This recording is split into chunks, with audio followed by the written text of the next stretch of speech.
I'm Sharon Bill. Welcome to my theory tuition series where we're working together through the ABRSM theory grades.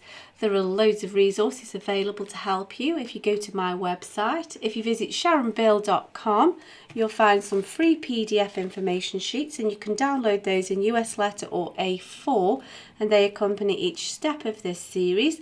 You'll find a page there with links to all of my YouTube video tutorials, and you can also find information about the books that I have available. I've written an exam technique guide, how to take your ABRSM Music Theory Exam. It's full of tips and techniques on how to best prepare for your exam and also how to make the best use of your time on exam day when you're working through your exam paper. So if you visit sharonbill.com, you'll find it all there. If you can give me a like, that would be super. And please do subscribe to my channel to keep updated. There's lots more in store. And now we're going to continue with the paper A from the 2015 grade 5 past paper booklet. So if you turn with me to page 4, we'll have a look at question 4. So all of these questions over the next 2 pages are going to be relating back to this extract here, a nice song by Elgar. And I do suggest that you have a go of this first. It's much better to learn by your mistakes. Doesn't matter if you go wrong. Always write in pencil and then you can just rub out and have another go. Even on exam day, always write in pencil. So we're going to have a look through this together and just check through those answers. So we need to annotate this score here. We need to mark on the music where the answer to each of these questions are, and we need to show which bar we've marked the score. So, for example, in the soprano part, we're asked to look for a sign that means accent. And if you look at bar 5, they've marked an A over where that is and they've told us bar 5. And so that's the way we need to show our answers. So let's look at question B. In the piano part, we're looking for a subdominant chord in root position. So it looks at first like, you know, how on earth am I going to find that in amongst all these chords? But it's not actually as tricky as it seems. It's quite easy to spot once you know what you're looking for. We're told that we're in the key of D major. So if we're in the key of D major, let's just sketch out what our chords are. So chord 1 will be based on D. The subdominant is chord 4. So we're looking for chord 4. So let's think D, E, F, G is our root note there. So G, B, D is the triad, first, third, fifth. And remember we have our root position, first inversion, second inversion. And so we're asked to look for 5A, so we're looking for a G in the bass, and then we'll look for these harmony notes above that. So if you find your G in the bass, that sort of cuts out a lot of the searching. So here, obviously none of these will do because these aren't G, so we can quickly just ignore all of those, and we find a G here, and so now we can see if this chord will fit. So we have a G, a D, a G and a B. They are exactly the notes that we're looking for, and so there's our question quickly answered. So you're not sort of looking for a needle in a haystack after all. Once you've figured out what you're looking for, it's quite easy to find. So we need to say that this is the answer to question B. We've circled the notes concerned. We've told that this is the answer to question B, and so now we just need to say it's in bar 5. There we go. So let's look at the next question. We need to look for a place where the soprano part sounds at a lower pitch than the top note of the right hand part. So we're looking for a section where the soprano part actually goes lower than the accompaniment. So then let's have a think where that will be. So we're looking for the soprano part here. Now actually, for the most part, you can see that the soprano part is following the piano part. Here, however, we've got a D, whereas here we've got an F and a D. So straight away that's lower. I'm sure there'll be some others. That's the same. That's the same. We've got an A and an A. That's a D, that's a C. That's a B. That's higher. Now here, actually, although that A is the same, this G comes lower just in that last quarter of a beat. So that's another one there. And actually here, if we just glance ahead, that's a long note, and so that's actually lower than this note here. So we've got three options here. So we could just say any of those. Yeah, that's definitely lower there. Yep, I'd missed that one first. So this is question C. Yep. This is C. This is C. Any one of those will do. So bars 1, bars 6, bars 8. There we go. Let's have a look now at the next question. So D, in the right hand piano part, a note that is not in the key of D major. So we need to look for a note that doesn't belong in the key of D major. So D major has F sharps and C sharps. We're looking in the piano part. And so here we have an accidental, we have a D sharp, which certainly doesn't have any place in the sort of authentic key of D major. So that's the answer to question D. And so if we say bar 6, there we go. Let's look at the next bit. So we need to give the technical names of two notes in the soprano part marked X and Y. So this one and this one.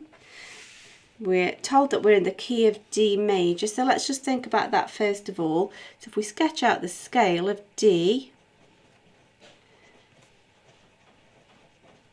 and so that's the first, second, third, fourth, fifth, sixth, seventh, and back to the octave. So X is a C sharp. Of course, all of your key signature would apply, but the music key signature deals with that. So X is a C, so that's the 7th. We'll think about the technical name in a moment. And Y is an E, and that's the 2nd. Or you can just count up. D, E, 1, 2, 1, 2, 3, 4, 5, 6, 7. So 1, 2, 3, 4, 5, 6, 7. Or you can just refer to your little chart here. So Y is the 2nd. And so now we need to think about the technical name. So the 7th is called the leading note because it leads back to the tonic. Desperately pulls towards home to the tonic, and the 2nd is the supertonic. It's above the tonic, just like super titles are above the stage. So we need to keep this page to hand because we're still referring to this extract at times, and then we can look at the next question on page 5, the follow-on for the rest of question 4. So here again we have a bit of revision on our musical performance directions and terms. In the 2018 exam onwards, these will be presented to you as a multiple choice format, but I would just go ahead and have a go at giving these their full definitions. Remember, this can be anything from grades 1, 2, 3, 4 or 5, so there's a lot of revision there. I suggest you just group things thematically, colour code it. You need to just get creative with your revision. So ad lib means a sort of play freely at your player's choice.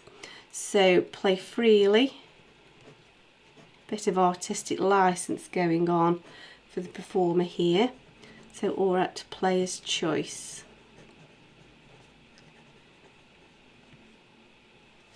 So here we go, we've got a few words to make sure we take into consider here.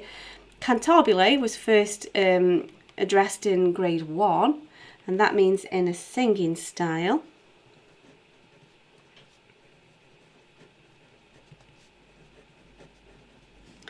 Here we have some linking words, and with, and a more, not difficult to guess, with love. Or you could just say in a singing style and lovingly.